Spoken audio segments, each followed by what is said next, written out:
Good morning, শুভ সকাল বন্ধুরা। আজকে আবার একটা নতুন ভিডিও নিয়ে এলাম।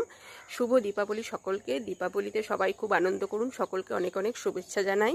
কালকে ধানতেরাস ছিল, আগামী দুটো দিনও আমরা অবশ্যই দীপাবলি উৎসব পালন করব। কালী পুজো আছে সামনে, সবাই খুব আনন্দ করুন। কিন্তু তার সাথে সাথে আরেকটা কথা মনে রাখতে হবে, দীপাবলির কথার অর্থ কী? দীপাবলির কথার অর্থ হচ্ছে ডার্কনেসটাকে দূর করে এনলাইটেন করা।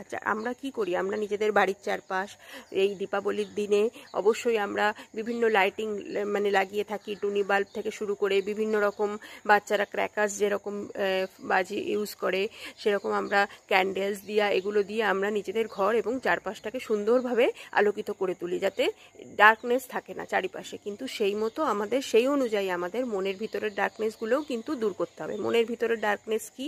সেটা হচ্ছে লোভ, ঘৃণা, দেশ, ঈর্ষা, ভয়, দুশ্চিন্তা। এগুলো হচ্ছে সব আমাদের মাইন্ডের ভিতরের ডার্কনেস। তো আজকে এই দীপাবলির দিনে আমাদের আউটসাইড ডার্কনেসকে এনলাইটেন করার সাথে সাথে ইনসাইড যে মাইন্ডের ভিতরে যে ডার্কনেস আছে সেই সমস্তগুলোকেও আমাদেরকে এনলাইটেন করতে হবে। কিভাবে করব? আমরা সুপ্রিম পাওয়ারের সঙ্গে কানেকশন নিয়ে, সুপ্রিম পাওয়ার থেকে ভাইব্রেশন এবং সেই এনার্জি নিয়ে নিজের মনের ডার্কনেসগুলোকে এনলাইটেন করব।